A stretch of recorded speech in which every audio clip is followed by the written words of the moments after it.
Hello, everyone, and welcome to the Independent Trucker Show right here at the Truckers Independent Broadcasting Networks with your hosts, Sean Mitchell and John Grosvenor. How you doing tonight, Sean? How you doing, John? I'm doing good, man. Just hanging in there, kicking along, trying to make the buck. We're doing something a little new today. We're going to try to do a live broadcast on the Truckers United for Freedom social media site. So it looks like we're streaming live there now, so that's kind of pretty cool. Shows one participant, probably me. But anyway, yeah, we got that going on. That's something new. And then, let's see. Thanksgiving. Thanksgiving is Thursday Team night, of Brains Sean. and Brawl at it again. Do what? I said the team of Brains and Brawl at it again.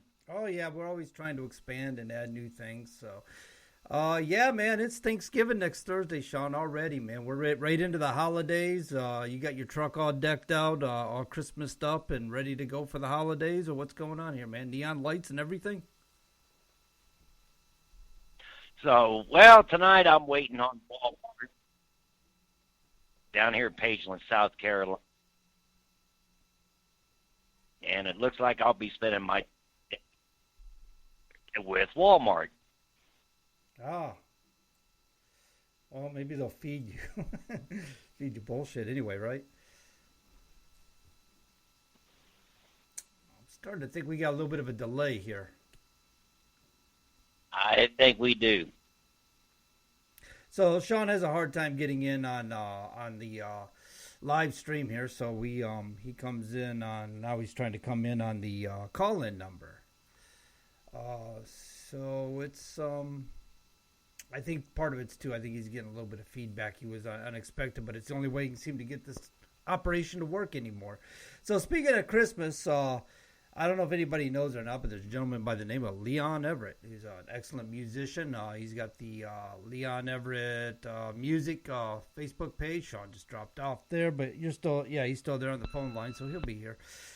Anyway, Leon Everett's an excellent artist, and he put out a new Christmas album for this year. I think it's the Tool Shed is the name of his recording studio, and I believe that's how he titled it. And then as the Christmas album, I'll drop a couple links here. You can check out his song. What was that song? Daddy Looks a Lot Like Santa Claus. You ever hear this, Sean? I've heard versions of it.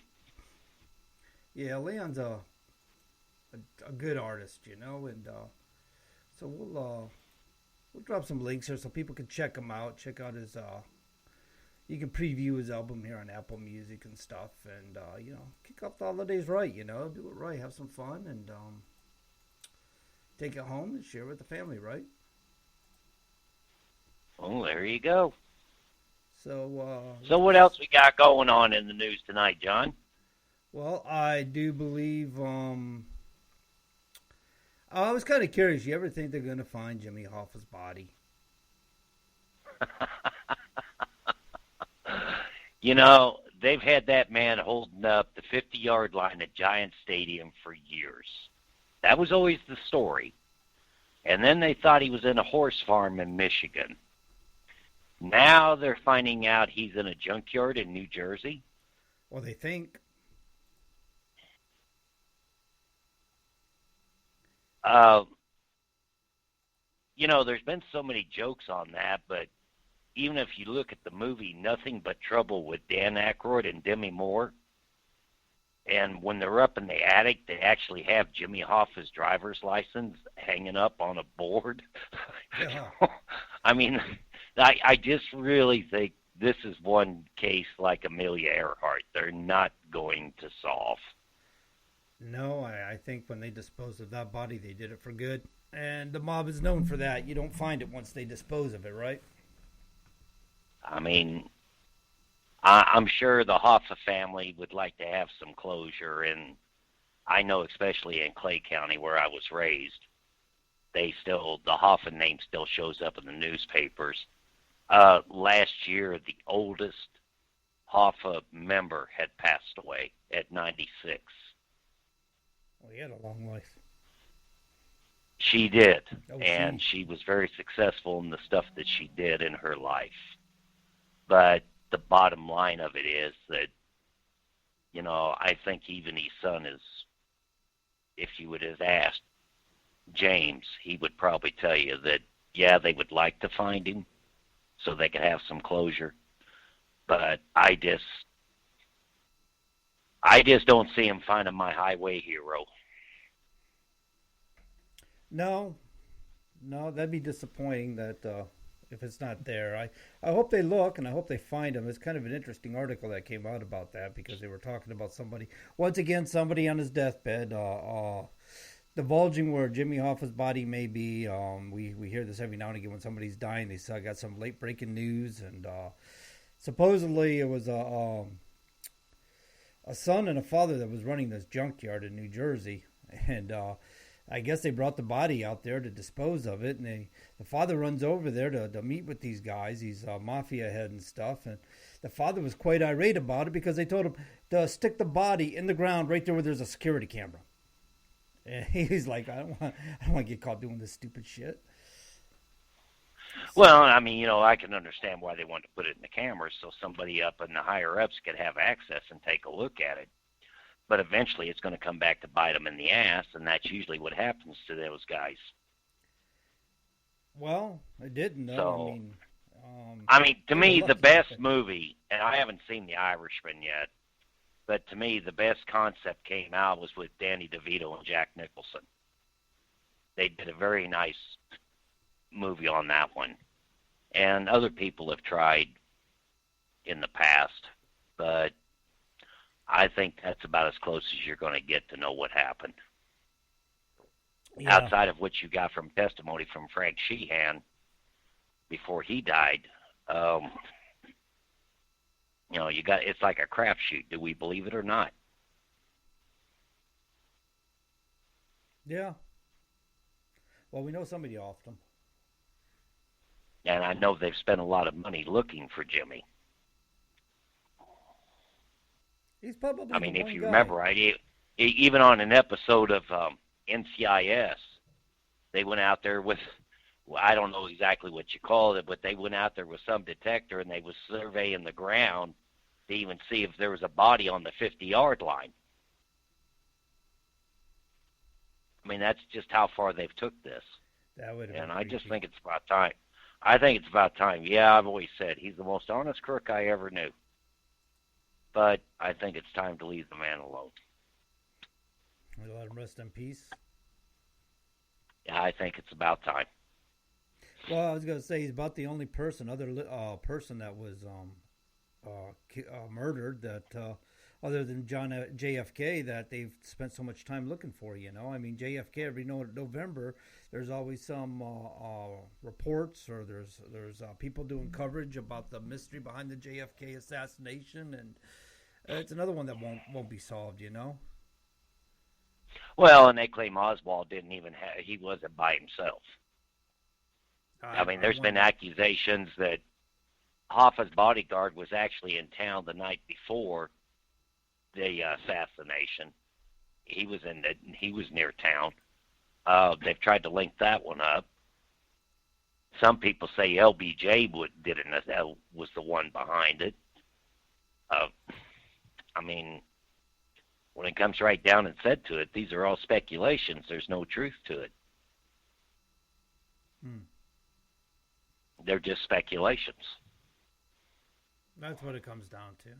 Until they have evidence, it's just going to be that. What was it a speculation? What Kyle Rittenhouse told Joe Biden. What he did what? I said, what was it a speculation? What Kyle Rittenhouse told Joe Biden. And what did he tell him? You need to get your facts together before you open your mouth. Yeah, that would help. A lot of people need to get their facts together. The judge himself, during that trial, admitted, he said, there's so much misinformation surrounding this case. It's incredible, And people still believe what the media told them from the beginning. But Joe Biden did pardon a turkey today from Thanksgiving this year. Oh, that was kind of him. Yeah, it actually came from Mike Braun's farm in Indiana, and the turkey gobbled, and I'm not much on my gobbling language ain't the greatest, but I think I heard him say, "Let's go, Brandon." I'd imagine that's probably what that. Well, that turkey was probably not saying that because he's happy to be alive. I was going to ask you just before you announced that it come from Mike Braun's farm if it came from south of the border since it got pardoned, but I guess not, huh? Well, it came from the lovely town of Jasper, Indiana. Well, it couldn't come from a better place. There you go.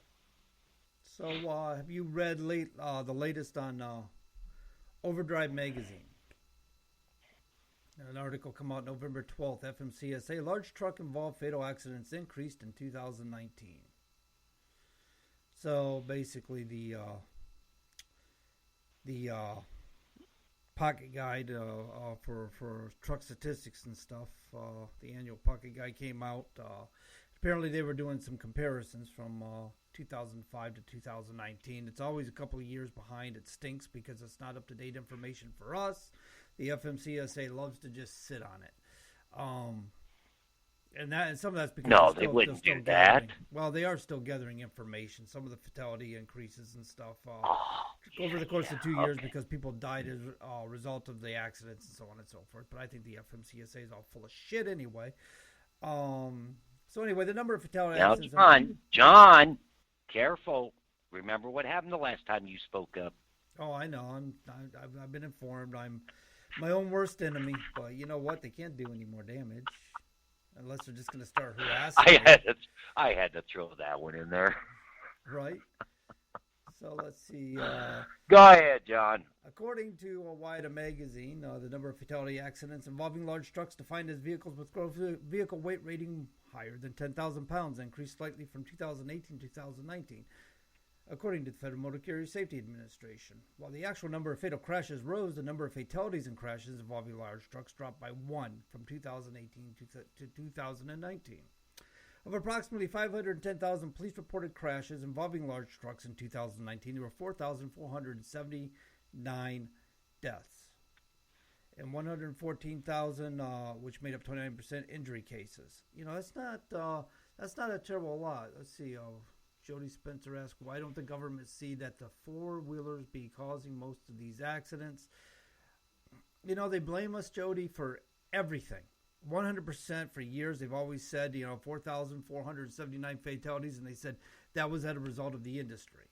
They never once acknowledged that it was the four-wheelers. They never once said that it was statistically it's impossible for trucks to be at fault for all the accidents in which they're involved.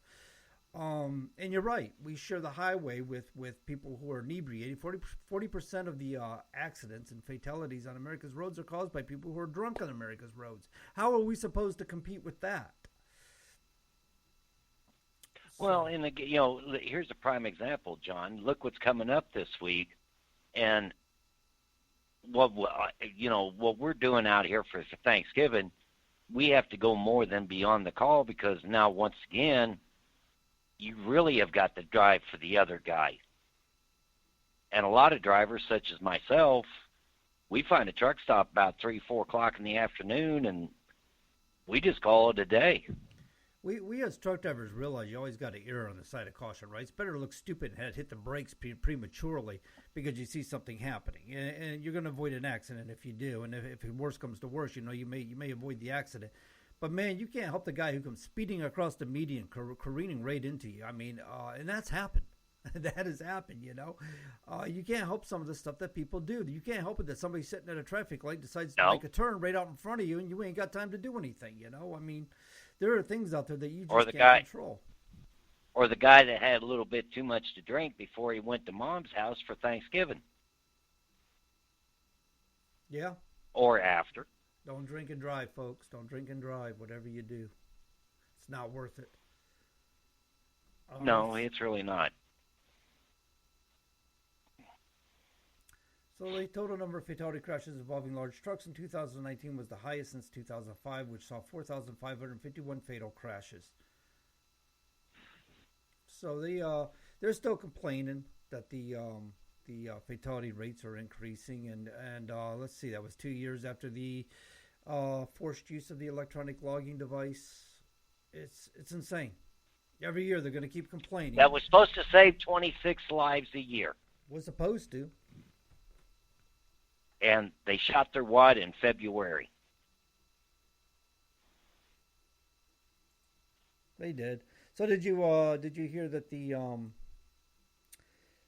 White House is claiming that supply chain issues are starting to ease up? Really? Yeah, the White House on Wednesday lauded improvements in clogged U.S. supply chains with more goods moving than ever before, but said more work was needed to ensure fair competition in a global shipping sector dominated by 3 alliances of ocean carriers. Then maybe they'll finally get some oil stocked up at Hyde Park, Minnesota at Walmart. So I don't know, man. I'm still seeing them shelves are looking pretty bare in the stores. I don't know what they're talking about that they're easing up, but when I'm going to tell everybody this. So I go to Walmart at Hyde Park, Minnesota. I want to get 2 gallons of Delvac oil and a razor. I needed a new razor. The girl wouldn't let me walk around while to go down and get my oil and come back. So I went down to the automotive and I said, "Where's all the oil?" The employee for Walmart informs me the truck driver stole it. And I said, "Oh, I can't run around here with a $45 razor, but you can let him walk out the door with a $10 bottle of Delvac." $10. It kind of What sounds was that, like a quart? Yeah, that's what it costs at Walmart. Is anywhere from $10 to $13 a gallon, versus 18 to 24 at the truck stops. It's 16 if I go to Clearwater and have them fill my jug. I just paid for a gallon of Mobil. What was it? $22. Oh shit! $22. So anyway, the guy That was tells not me at a this, truck and I stop. told him he didn't like when I said this, and I said, instead of blaming the drivers, which I will admit that's not right if they're stealing, maybe you ought to have some better employees up at the front door watching shit going out the damn door and having it checked, because it is that time of season.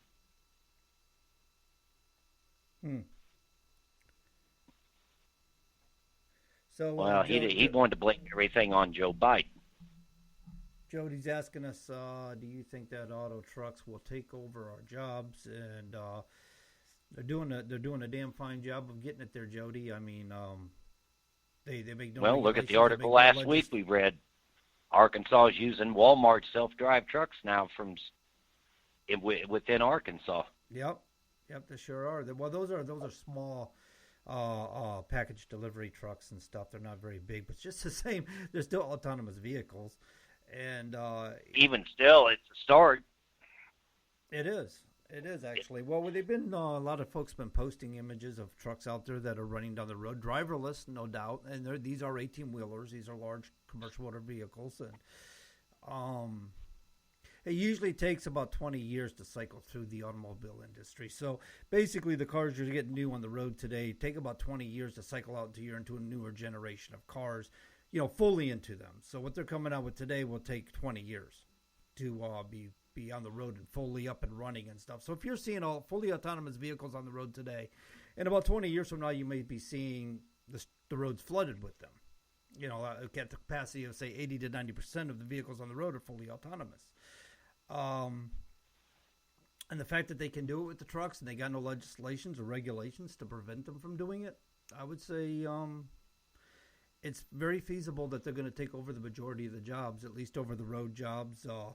Of course, they could probably only operate from terminal to terminal. They may be able to go to warehouses and stuff, large-scale warehouses. I don't think they're going to be able to go to places like New Jersey and New York City with what am I saying? It's the government. They'll let them do whatever they want to do. I should hope not. And this is what I say it's part of the ATA scam, that there's a shortage of drivers, but, it's like another driver pointed out. This is where the shortage of drivers comes in. So you take a big company, and he used Swift as an example, and they buy X amount of trucks, but they don't have no drivers. Now they've got a right to scream for driver shortage. And they've got brand new trucks sitting in the lot, and they can't do nothing with them. There's your driver shortage. It's because you went out and bought more trucks so you could get a better deal on your trade-ins, and not only that, all the other amenities that fall in place with all that. But if you want to read on the White House's press briefing, I'll post that one as well. May as well share the links, that way people can read it for themselves. So we have, it's kind of interesting to bring this up, right? They want to make this announcement that the supply chain issues are starting to alleviate and things are getting better for people, and shelves are starting to get stocked again. But at the same time, see if I can find it here. There is a meeting coming up December 6th and 7th with the Federal Motor Carrier Safety Administration's Motor Carrier Safety Advisory Committee. The meeting agenda is to resume consideration of Task 21-1 relating to supply chains for the transportation industrial base. Task 20-1 includes discussions about workforce skills for the motor carrier sector and identified gaps, opportunities, and potential best practices in meeting the future workforce needs and driver retention for the motor carrier industry. Well, if you want driver retention, the first thing you need to do is stop allowing them to produce autonomous vehicles, because nobody wants to enter the sector where it's a hopeless job. You got no future in it. Why would anybody want to be trained, get involved in that, spend years and years of improving your skills, only to be run back out of it right away? It doesn't make any sense, you know. If there's no longevity in it, why bother with it? Go train in something else. Well, and another thing, like that story I read tonight, John, a driver has got a doctor's appointment in El Paso, but he's in Vineland, New Jersey, and the owner didn't plan well enough to get him back to El Paso. What's he want to do? Have him take the truck to Columbus, Ohio, and then he'll split the plane fare to go to El Paso. Well as fine as that may be good, even still, you're not going to make that doctor's appointment. Now, if you told your dispatch well enough, and that's the key, if you told your dispatch well enough in advance, then they should honor that request, especially something of a medical nature. You would think so. Every time you tell dispatch you need to be home for a doctor's appointment or whatever, they want to run you like a dog right up until the last second. So when you finally get to that doctor's appointment, you're racing in, dead dog tired, dirty as hell, and can't stand yourself, you know? Well, of course, they want to get every bang for their buck. Yeah. Well, they know you'll work hard. I mean, you need to be home for it.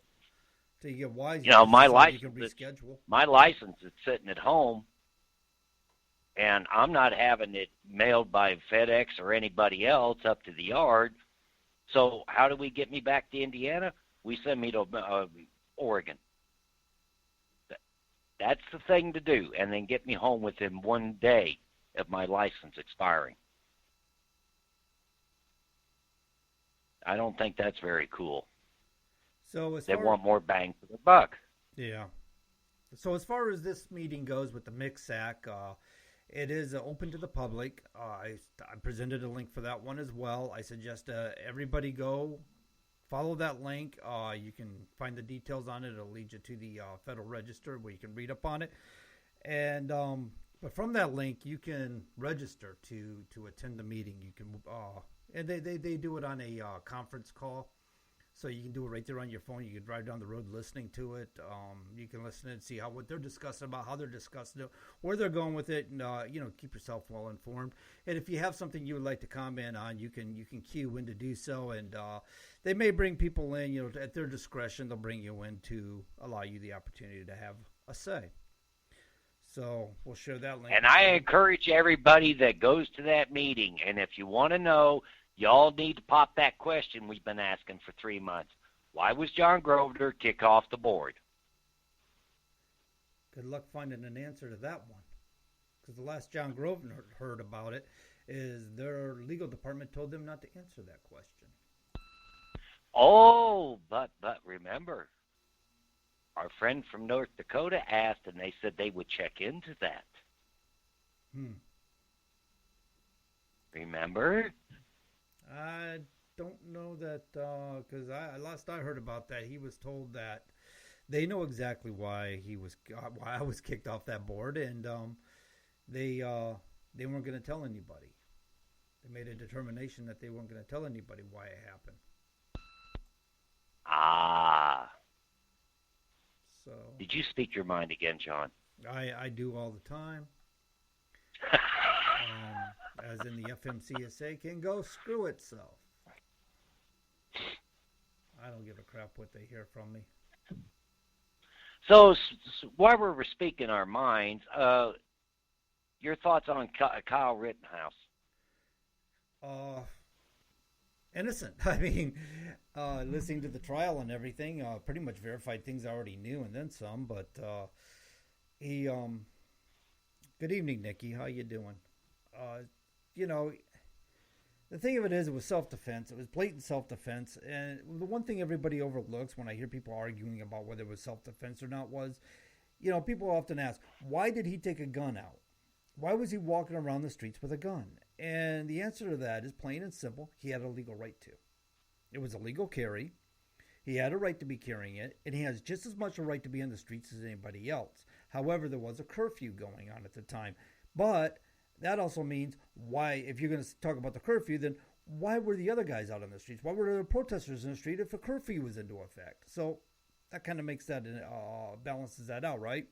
So he was doing everything legally. Why were guys putting fires in dumpsters? Well, they're supposedly they're going to be charged for those crimes, but we'll see. I'll hold my breath.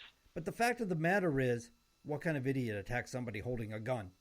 You got a skateboarding. You're going to try to attack somebody holding a gun. Why were you attacking a man? And that's what it comes down to. Why are you attacking somebody? He wasn't attacking you. He didn't threaten you with the gun. He didn't say he was going to beat you up. Not only they were attacking him, but they were trying to take the gun away from him. And that leaves a question of what were they going to do with the gun when they did take it away from him? Because now he's vulnerable. Are they going to kill him with it? Were they just going to take it away and turn it over to the cops? What were their intentions? And nobody knows. Nobody can answer that question. So yeah, it was obvious self-defense. And I think the jury ruled correctly on it. Go ahead. No, that well, let's go in this direction now. So now the former defense team is under the gun, so to speak, because they claim Kyle would have been better off sitting in jail for 78 days while they made money off his name. I don't understand why they wanted him to sit in jail, other than that maybe he thought he would be a target for. They felt he was safer. Lynn Wood said he was safer being behind bars. But yet, though, Lynn Wood's the same one that made him do that interview for the Washington Post. The more I find out about Lynn Wood, I wonder if he wasn't the QN and feeding people misinformation all along. You know. Now, apparently, it fired up Marjorie Greene Taylor enough to say what an idiot he was. Well, that is idiotic, and he wasn't looking out for the best interest of his client. His client was smart to get rid of him. You know, like you said, he raised, over $1 million? And I think he wanted to misappropriate that funds for other reasons. I don't know the details, but I think. Well, now you got two lawyers fighting over it. Over those funds? Yeah. So those funds were raised for the Kyle Rittenhouse defense, right? Yes. Then those two lawyers have no right to it, do they? Well, as it was explained to me, that's the reason why they did the interview for the Washington Post, so they could get the $1 million and get him out. But I look at it this way: if the funds were raised for Kyle Rittenhouse, then money should go to Kyle, or at least to that fund. Well, here's the deal. See, so like basically, if you're a 501c3 organization or whatever, when you raise funds, you have to use the funds for the purpose that it was raised. And if that purpose is no longer available, you don't have a use for that money anymore. You have to find a place to put the money in good faith, you know? So if Kyle Rittenhouse now is facing civil charges and needs to defend himself for civil charges, and that money was donated by the public for his defense, that money should go to whoever's defending him for the civil case to pay for his legal fees and such. That to me would be the common sense thing. But again, you got two lawyers fighting over it. Yeah. Maybe there was something in the contract. I don't know. Maybe it belongs to them because they contracted it that way as the defense team. I don't know. It's interesting to me that we live in a circumstance or a society where you have laws to protect the interest of the public, while at the same time you can sign a contract waiving your rights away. It's like, wait a minute, what do you mean? I have laws here that say I have these certain protections, and you're telling me that if I sign this contract, I no longer have these protections anymore. What's my interest to even sign a contract like that? But the fact of the matter is, people do. They do it all the time. You have to remember they're playing on an 18 or 17 and 18-year-old kid's emotions too. Well, true. I'm sure his mother was involved, but what does she know about legal matters? Like you said, emotions. So, I mean, go ahead. No. Like you said, emotions. When emotions are involved, sometimes you don't make the best of decisions. No, you don't. You don't think things through. And a lot of times they don't give you the option for you to think things through. So here's one for you. This just came out November 18th. This is an executive order coming from our favorite president, the appointed president, Mr. Joseph Biden. And what's Corn Pop want to do now? Non-displacement of qualified workers under service contracts. So basically what he wants is that if you contract the United States government, you're the awarded party in the contract, that you, because of this executive order, is supposed to be set up with all the different agencies and stuff that you may contract with, that you have to hire the existing workers. So basically, I would take the workers from the previous contractor and put them to work under my contract. And I'm thinking to myself, how does that work exactly? I got my own employees. Now, what am I going to do with my employees? The whole concept is not to displace workers, but I got, say if I'm a contractor, I did a bid, I'm the awarded contractor. I got 100 employees I'm going to put on this job. There's 100 employees over there working for that guy who didn't get the bid, but I'm supposed to hire his his employees. What am I going to do with my 100 employees? Does this make sense to you? Interesting. It makes virtually no sense. So the concept is that it helps the government that so they got to give them the employees of the previous contractor 10 days to decide if they want to work for them or not, and the concept is that they're already familiar with working with the government, doing the government work. They're working in the facility or whatever, so it'll ease the transition for the government. They're not getting disruptions and stuff. I'm still just curious what I'm going to do with my employees. How do I turn to my employees and say, hey, you've been faithful with me for 10 years, but now you're fired because I got to hire his employees? Maybe he should have bid better. It doesn't make sense. This is starting to sound like a union deal. Well, you're talking about Mr. Union Head himself, Joe Biden. I mean, he's all about the union. He's made that known, and I'm not against the union. I'm not speaking ill of the union. I'm sure they have their place for many people. There's lots of people love working for the union, but I just don't understand the logic here. There's a lot of things I don't understand the logic with Corn Pop. There is no logic. So, there's no logic. Well, you know, hey, John, now come on. Kamala had her shot for a whole day. A whole day to be president.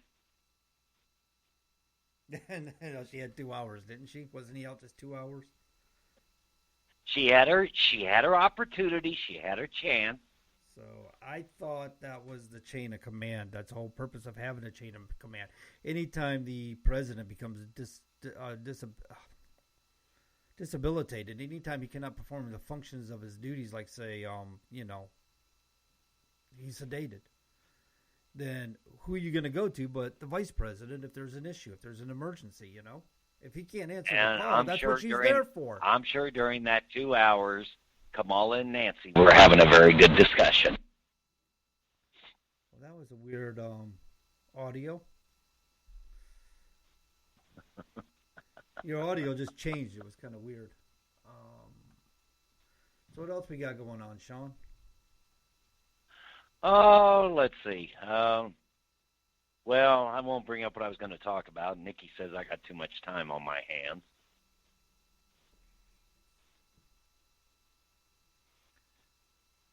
You got too much time. Yeah, she says I got too much time on my hands. Well, I guess the live feed works in the the Truckers United for Freedom social media page. Anybody watching wishes to join it, there's a link in the description. You can join that if you'd like to. It's a Truckers social media page just for truck drivers.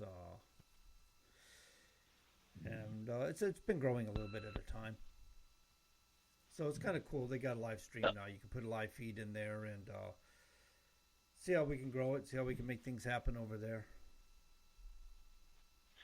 So I would like to announce in December 7th, it's been 1 year since we've lost our friend Arlene Bennett, and we get to do a show that particular night.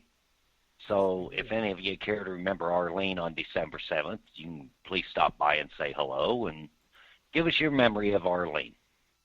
That would be awesome to hear people speak on their experiences with Arlene Bennett and how she's affected their lives. And we know that she's positively affected so many people's lives.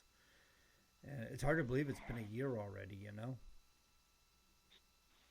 So, and what a coincidence, it's also the last night of the FMCSA meeting. Oh, yeah. Yep. Of that Mixac meeting we were previously talking about. So. What a convenience, John. So we got a couple of things to talk about that night. We got Arlene Bennett and the life and times of Arlene Bennett, and we have hopefully we'll get to talk quite a bit about what goes on at that Mixac meeting there for 2 days. It was interesting last time, about 5-6 months ago they had one, and it was kind of interesting to listen to it. Hopefully this time I'll have some time to take some more notes. You know, last time I was kind of had to shoot off from the hip. You know, going by memory, and it's a lot better if you can get those notes down. But I work for a living. Well, too, I don't know. so. Between you and Kevin, you kind of fired them up. Oh, I thought so. I did notice when I got off the phone, they were pretty well fired up for a little bit. Why do you think there's not so many older drivers these days? John Grosvenor says, because they're tired of your crap and over regulations. More or less, that's what I told them. You know, you got to go back and review your regulations and take it into consideration that these older guys have had enough. They're not going to sit around and put up with this horse crap anymore. They're at retiring age, and they want to know how they can retain them. It's like, well, plain and simple, get rid of the bull crap. Stop pushing on them, you know. Hours of service rules stink. The guys are grown-ups. The guy's been living for what, 60-something years? I don't think they need your hour service rules to get by. I'm sure they can do a lot better job without them. But well, and the next DOT blitz coming up, too, they're adding new regulations to it they're going to start looking at. You know, they're adding new safety and checkpoints on it, one of them being the skirt guards. And what do they want to do with the skirts? You're talking about the underride guards. Yeah, they're going to make sure that everything's all tacking into place. Oh, okay, yeah, he's talking about the annual inspections on your rear impact guard, or what's known as the ICC bumper. Well, right, they're going to start checking on that. Of course, I was always notorious for this. They always went back there and looked and seen if you had your manufacturer's plate on it.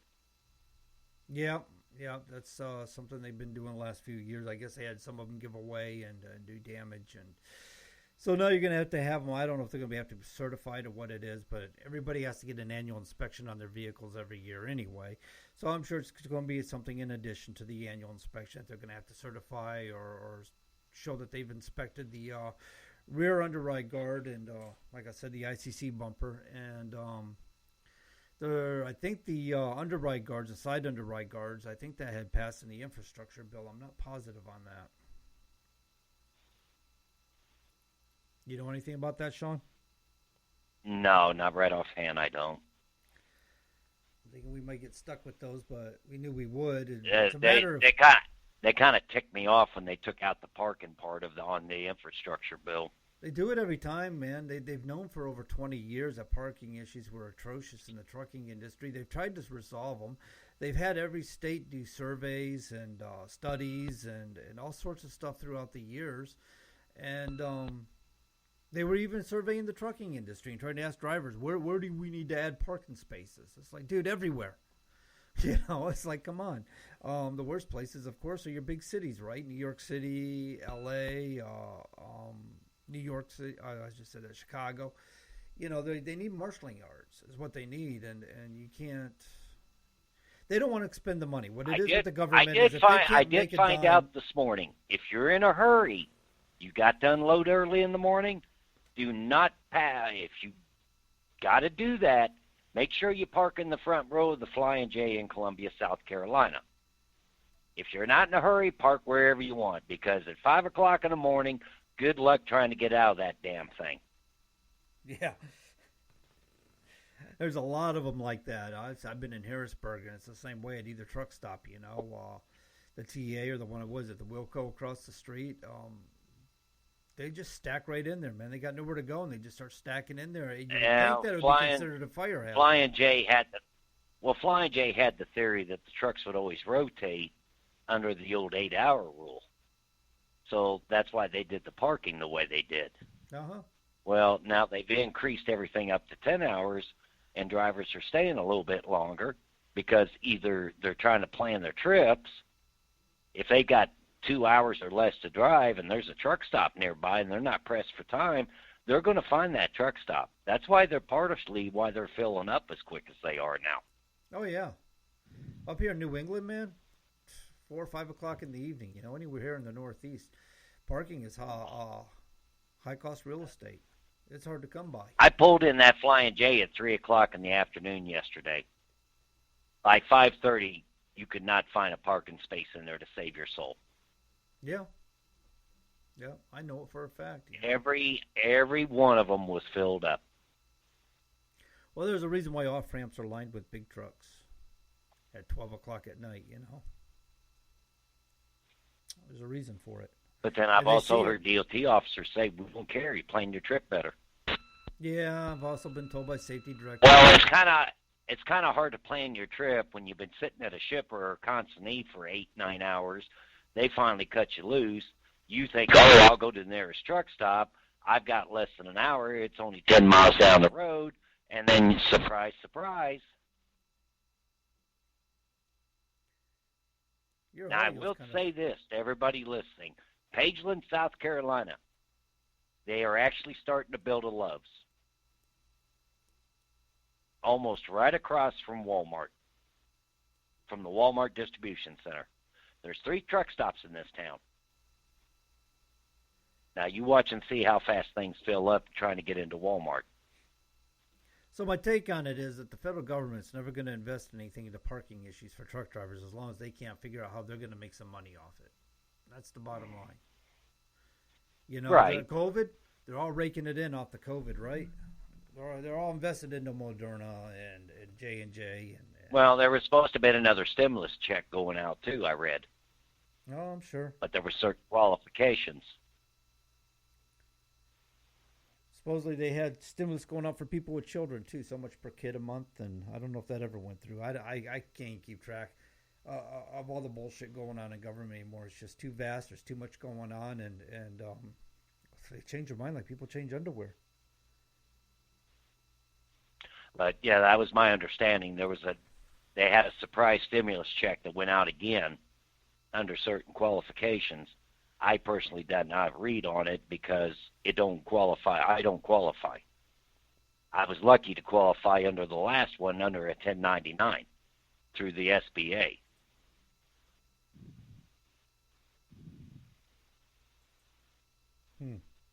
Oh, you talking about that? You talking about a what was that? That was an employment. The SBA had allowed it on their second. They did it 2 different rounds. They actually was doing it a 3rd round, but there was certain qualifications, and that pretty much went towards the minorities. But the first time, the first 2 times, the SBA had so much money set aside, and then to see if you qualified. And the second round, if you were at 1099 and you went under your Schedule C. Yeah, that was a paycheck protection plan. That's what that was. Right. Yeah. No, I mean, yeah, I qualified, and yes, I did get a letter. I don't know what everybody else is getting, but did get a letter saying my loan was forgiven. But even if your loan wasn't forgiven, you had to give it back. You paid 1% of what the loan was. Yeah, the interest rate was great. So, I mean, I don't know how many other drivers got it or applied for it. And I know I did, and I got my letter, and I'm happy about it. Yeah, your audio's acting awfully wonky, man. Do I now? Your audio, it's acting awfully weird. It's kind of like you sound fine, and all of a sudden it gets really loud and distorted. I'm going to reset my phone after tonight's show and see what that does. Yeah, if you need to, you can go back into the StreamYard, follow that link back in afterward, and play with the control buttons and stuff and see if that does anything. I don't know. Yeah, last time this happened, I had to go do something in my settings, and that's how come it got like it got. But, I mean, I've been on the phone certain times today, and I haven't had no problems. So I think it's got to be in my settings when I go to use StreamYard. So is there anything else you wanted to talk about tonight? Nope, I think we covered everything I have.